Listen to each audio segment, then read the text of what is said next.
ठक ठक की ये आवाज, हल्के हाथ से चलता हथौड़ा और आग की तपिश से आकार लेता एक पीतल का बर्तन। इस गली से गुजरा तो मुझे दिखा बस पीतल ही पीतल और उसके कारीगरों का हुनर।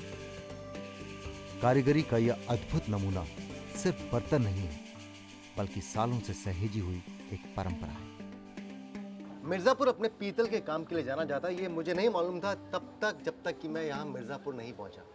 मेरे साथ में मिर्ज़ापुर मेटल ट्रेडर्स एसोसिएशन के सेक्रेटरी मिस्टर राजेंद्र नाथ अग्रवाल बैठे हैं। सर, जब मैं यहाँ पर आ रहा था तो मैंने हर घर में पीतल का काम होते हुए देखा, तो क्या बहुत ही बड़े तादाद में यहाँ पे काम होता है? जी हाँ, यहाँ बहुत बड़े तादाद में काम होता है।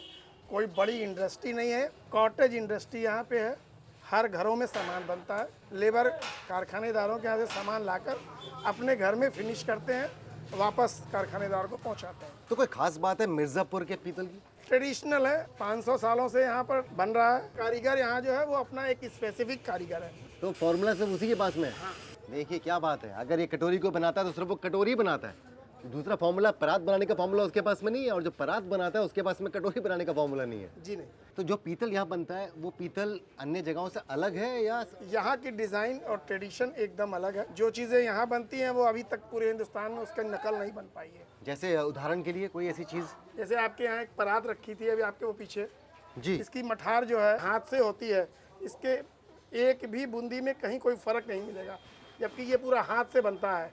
अच्छा, ये जी हाँ, देख रहे हैं आप इसको करीब से? ये हिंदुस्तान में सिर्फ मिर्ज़ापुर में सिर्फ काम होता मिर्ज़ापुर में ही बनता है और कहीं नहीं बनता। है। बचपन से सुनते आ रहे हैं कि पहले ज़माने में पीतल के बर्तनों में खाना परोसा जाता था। जी हाँ, आज भी बहुत बेहतर है। पीतल के बर्तन की सबसे बड़ी क्वालिटी ये है कि इसमें आप पानी डालिएगा, ये बैक्टीरिया रहित हो जाएगा। मतलब पानी इसमें डाल के रखें और सुबह पानी पिए? जी हाँ। पर वो तो कॉपर की बात करते कॉपर थे। में तो देखिए, कॉपर की दूसरी चीज़ है, इसमें दूसरी चीज़ें हैं। इसमें आप कोई भी चीज़ खाएंगे खराब नहीं होगा, आपको स्वास्थ्य के लिए बेहतर है जी। ये कैंसर कारक नहीं है किसी प्रकार से भी। ये तो अभी दादी और बड़े लोग हमेशा बोलते आए थे कि ये जो ट्रेडिशनल चीज़ें हमारी ये हैं। ट्रेडिशनल चीज़ें हैं, ये हैं आज भी और आगे भी रहेंगी। सुन रही है मंजरी आप? मैं आपको बता रहा हूँ कि हमारे घर में सारे बर्तन जो हैं वो पीतल के कर देंगे हम बहुत जल्द। ये मैं अपनी पत्नी को बोल रहा था क्योंकि तकरीबन कितने लोग जुड़े होंगे रोजगार? हमारा ख्याल है कि इसमें तो कम से कम 20 से 25 हज़ार लोग जो है वो रोजगार पा रहे हैं इस इंडस्ट्री से। यहाँ पे जो पीतल बनता है जी वो हाँ। कहाँ कहाँ भेजा जाता है? हिंदुस्तान के कम से कम 20 प्रांतों में मिर्ज़ापुर का माल बना हुआ जाता है। अगली बार जब आप मेरे घर में आएंगे और या मेरे घर का कोई शॉट देखेंगे उसमें अगर पीतल के बर्तन कहीं नजर आए आपको, तो जनाब ये मिर्ज़ापुर के पीतल है।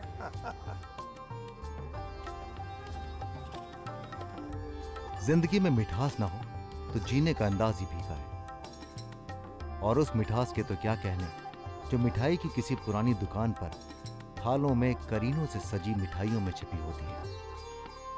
सच कहा है किसी ने, मीठा सिर्फ जुबान को नहीं बल्कि मन को भी खुश कर देता है। पर ध्यान से, यहां खुद को बेलगाम ना छोड़िएगा, इस स्वाद में अक्सर लोग बहक जाते हैं। नमस्कार जी सर। आप जानते हैं अक्सर आप किसी भी शहर में जाएं तो खाने पीने की जो चीज़ें होती हैं, जो स्थानीय खाना होता है, उसकी आपको कम से कम एक आध दुकान तो मिल ही जाती है। ये नाम इतना बड़ा है यहाँ पर कि हर इंसान मुझे यहाँ भेज रहा था मिठाई खाने के लिए। जी, अब हम लोग का क्वालिटी बस यही है कि हम लोग कोशिश करते हैं अच्छा से अच्छा चीज़ बनाने की प्रयास करते हैं। अब उसको टेस्ट करिए, फिर आप डिसीजन करिए कैसा है। तो कितने सालों से आप इतना ये प्रयास कर रहे हैं? सर, अभी तो हमारे दादाजी से चला आ रहा है, कम से कम 100 साल के लमसम तो हो ही जा रहा है। कौन सी खास मिठाई है जो अक्सर लोग यहाँ से लेके ये जाते हैं? देखिए, हमारे यहाँ का सबसे स्पेशल सोन हलवा है जी। फैमिली में दादाजी ने स्टार्ट किया था, ये फैमिली के मेंबर ही बनाते हैं। जी, अब देखिए ऐसा नहीं कि सोन हलवा हम पहले नहीं खाए हैं। जी। हम सोन हलवा खाए हैं, लेकिन ये कितना अलग है ये अभी मालूम पड़ जाएगा। जी सर, इसमें आपको एक एक परत आपको मिलेगा।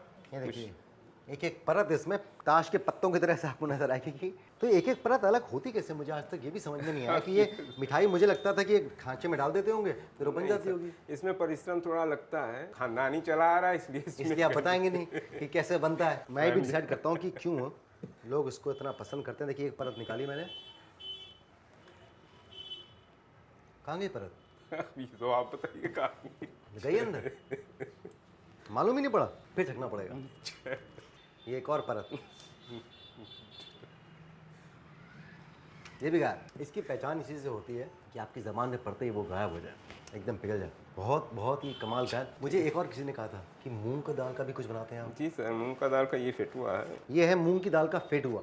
मूंग की दाल के लड्डू सुने आपने, मूंग की दाल की मिठाई सुनी है मैंने, मूंग की दाल के वड़े सुने हैं, पकोड़े सुने हैं। ये जाड़े का आइटम विशेष होता है हाँ, मूंग की दाल का। और गर्मी में थोड़ा सा उसका संशोधन करके बनाया जाता है, इसलिए अब 12 मास पूरा मिल जाते हैं। बेहतरीन, ये बहुत डिफरेंट टेस्ट है ये एक्चुअल में जो मूंग की दाल के लड्डू जो होते हैं या हलवा होता है या जो मिठाई होती है उससे बहुत हटकर एक स्वाद है। अच्छा, गोगली डालता हूँ मैं आपके सामने। जी सर। ये प्रश्न है जो मैंने अपने आप से बहुत, जब मैं शायद 7वीं 8वीं कक्षा में था तब मैंने पूछा था। मैं बताऊंगा कि मैं क्यों आपसे प्रश्न पूछ रहा हूँ। लल्लू राम, अब लल्लू तो हम कहते हैं कि अबे लल्लू है तू, ये नाम को इतना बड़ा बना देना, उस नाम के साथ टिके रहना, इसके पीछे का कारण क्या है? लल्लू राम जी हमारे पिताजी हैं, बड़े में वो हैं तो उन्हीं के नाम से फर्म का नाम पड़ा। उसके बाद हम लोग ईमानदारी से बस काम किया जा रहा है, उसी नाम से गुडविल बना हुआ है हमारा। देखिए, मैं वही कहता हूँ, नाम हमें नहीं बनाता है, हम नाम को बनाते हैं। मैं आपसे इसलिए पूछ रहा हूँ क्योंकि मेरे पिताजी का नाम था छौगा लाल। तो मुझे लगता था क्या, जब भी कोई मुझसे पूछता था मैं बोलता था कि छौगा लाल मैं कैसे बोलूँ, तो मैं नाम CL बोल देता था, CL खंडेलवाल। और मुझे पापा ने मुझे बोला एक दिन कि यार तुम्हें अपने नाम से तुम्हें शर्मिंदगी होती है। मैंने कहा नहीं पापा ऐसा नहीं है, बट वो थोड़ा सा कूल दिखना चाहते थे हम लोग को स्कूल में कि या CL खंडेलवाल बोल देते हैं। वो बात बाद में समझ में आई कि अब मुझे बहुत फक्र होता है, मैं कहता हूँ कि मैं कर्नल छौगालाल खंडेलवाल का बेटा हूँ। नाम को पहचान हम देते हैं। जी सर। और ये आप में मतलब जो कॉन्फिडेंस है आपका, जो अपने आप में एक भरोसा है, वो दर्शाता है। तो मैं उम्मीद करता हूँ कि ये नाम और बड़ा बने, चमकता रहे। देखूंगा मिर्जापुर में वास्तुकला के सुंदर नमूने, वहां के पुराने कुएं। कालीन के कारखाने में जानूंगा कैसे होता है मिर्जापुर के मशहूर कालीन का व्यापार। गंगा घाट पर बिताऊंगा कुछ मीठे पल।